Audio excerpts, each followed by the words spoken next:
జగన్ పవన్ కూడా ఒకే సందర్భంలో ఒకే రకమైన కామెంట్స్ చేశారు సార్. ఏంటంటే అది నాయకులు అన్న వాళ్ళు ఎన్నుకున్న తర్వాత ప్రభుత్వం అధికారంలోకి వచ్చిన తర్వాత ఇచ్చిన హామీలు కానీ నెరవేర్చకపోతే లేదంటే తప్పుగా ప్రవర్తిస్తే ప్రజల నుంచి తిరుగుబాటు వస్తుందని పవన్ కళ్యాణ్ అన్నారు. ఒక సందర్భంలో జగన్ గారు కూడా అన్నారు. ఈ మధ్యకాలం రీసెంట్గా వన్ డేలోనే ఏకంగా సిరియానే ఒక ఉదాహరణగా చెప్పారు. సిరియాలో ప్రజలు తిరుగుబాటు చేసి ప్రభుత్వాన్ని మార్చేశారు, అక్కడ నాయకుడిని తరిమి కొట్టారని చెప్పేసి. అంటే ఇది ఎలా చూడాలంటారు? అంటే జగన్ పవన్ ఒకే స్టైల్లో మాట్లాడడం, అధికారంలో ఉన్న వ్యక్తి ప్రతిపక్షంలో ఉన్న వ్యక్తి కూడా ఎలా అంటాం? జగన్ మాట్లాడే దాంట్లో ఒక పొలిటికల్ అనలిస్ట్ కనబడుతున్నాడు. జగన్ మాట్లాడే దాంట్లో నాకు సైతం తెలుసు, ఏదో నాకు తెలుసు, నేను ఏదో మాట్లాడాలని మాట్లాడేది. గతంలో కూడా చాలా మాట్లాడారుగా. చెగువీరా పుస్తకాల్లో మాటలు ఇవన్నీ పడికట్టు పదాలు. చెగువీరాలో పుస్తకాల్లో చదివి ఈ పడికట్టు పదాలను కొంచెం నోట్లో పట్టించుకున్నాడు మా పవన్ కళ్యాణ్. అవి మాట్లాడుతూ ఉంటాడు.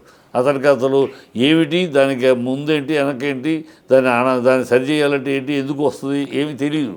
ఉన్నేదో అనేస్తూ ఉంటాడు. ఆడ సినిమా డైలాగులు అలవాటు అయ్యి సినిమా స్టైల్లో మాట్లాడేటో తప్పితే అతని మాటని ఇతను కంపేర్ చేయగలి. ఇతను ఒక అనుభవం మీద చెప్పాడు. తను అధికారంలో ఉన్నాడు, పోయాడు. ఇవాళ తనకు అధికారం పోయింది, కానీ తన మీద పాజిటివ్ ఉండి కూడా పోయింది. ఇప్పుడు తిరుగుబాటు మొదలవుతుంది. తిరుగుబాటు మొదలవుతే వీళ్ళు పోతారు. అది సిరియాలో పోయింది. అనేక దేశాలు, సిరియా కూడా కొత్త ప్రజెంట్ ఎగ్జాంపుల్, కానీ ఆఫ్ఘనిస్తాన్లో పోలేదు, ఎక్కడ పోలేదు, చాలా చోట్ల పోయింది.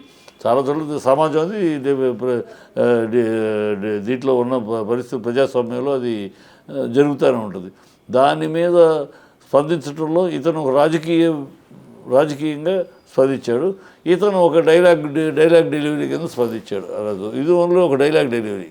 అంటే పవన్ కళ్యాణ్ ఒక డైలాగ్ స్టైల్ అంతే. అంటే ఆ కంట్రీస్లో అయితే అటువంటి కల్చర్ ఉంటుంది, కానీ మన ఆంధ్రప్రదేశ్ తెలుగు రాష్ట్రాల్లో ఎటువంటి తిరుగుబాటు కల్చర్ అనేది ఉండదు. తిరుగుబాటు అనేది ఉండదు. బంగ్లాదేశ్లో ఉంది, మన తిరుగుబాటు మన దాంట్లో ఉండదు ఎప్పుడు. కానీ ప్రజాస్వామ్యంలో ఓటు హక్కు ఉంది. ఓటు హక్కు ద్వారా దింపుతారు అంతే. ఒక మహా ఎన్టీ రామారావు గారు దింపలేదు. వ్యతిరేకత వస్తే ఎన్టీ రామారావు దింపారు, ఇందిరాగాంధీని దింపారు. సో ఇవన్నీ అలాంటివి మనకు రాజకీయ ప్రజాస్వామ్యంలో ఉన్నాం కనుక మన దగ్గర అలాంటి రాజకీయంగా ప్రజలు తిరుగుబాటు అంటే అదే తిరుగుబాటు. ఓట్లు మనకు ఎదురేయటమే తిరుగుబాటు మన దగ్గర అంతే. అంటే ఇలా అంటే ఏ విధమైన స్పందన లేకుండా ప్రజల్లో ఎలా ఉండడం, అంటే ఇచ్చిన హామీలు నెరవేర్చిన నాయకులు నిలదీయకపోవడం, అంటే ఇది ఏ రకంగా చూడాలంటారు? ప్రజలు క్వశ్చన్ చేయడం కరెక్ట్ అంటారా, క్వశ్చన్ చేయకపోవడం కరెక్ట్ అంటారా? క్వశ్చన్ చేయకపోవడం తప్పు. క్వశ్చన్ చేయాలండి. జర్నలిస్ట్ పత్రికల యొక్క మర్యాద సార్, పత్రికల యొక్క బాధ్యత, విధి. నువ్వు ప్రభుత్వం ఇచ్చిన హామీలు మీకే తెలుసు, ప్రెస్కు తెలుసు. మీరు ఎన్నెన్ని హామీలు ఇచ్చారు రికార్డెడ్గా ఉన్నాయి, రికార్డెడ్గా మెసేజ్లు ఉన్నాయి. మీరు ప్రెస్ భజన చేయడం కన్నా ప్రజల తరపున మాట్లాడాలి. ఇది ఎవరి తరపున కాదు, రాజకీయం ఆ పార్టీ తరపున మీరు ప్రజలకు ఇచ్చిన హామీలు, ప్రజలకి ఎవరైనా చేశారు, ఏం చెయ్యాలి, ఇది కదా నిలదీసి మాట్లాడాలి. అది నిలదీసి మాట్లాడడానికి ధైర్యం లేదు. దానికి చొరవ సూపరు, కొన్ని తప్పట్లు కొట్టుకోవడానికి జై అనుకుంటారు, తర్వాత ప్యాకెట్లు తీసుకుంటానికి అన్నట్టు ఉంది.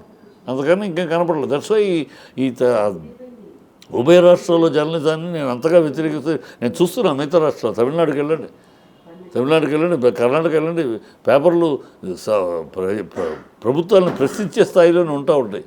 ఒకళ్ళ కాకపట్టడం సపోర్ట్ చేయొచ్చు నైతికంగా. సింపథైజర్ ఈజ్ డిఫరెంట్, భజన పరుడు ఈజ్ డిఫరెంట్. మన సమాజంలోనే, మన తెలుగు రాష్ట్రాల్లోనే భజన పరులుగా తయారైన పేపర్లు భజన పరులుగా తయారై, కానీ సింపథైజర్స్ కాదు. సో అక్కడ తేడా. అందుకని నేను అంతగా వ్యతిరేకిస్తున్నది. Thank you sir.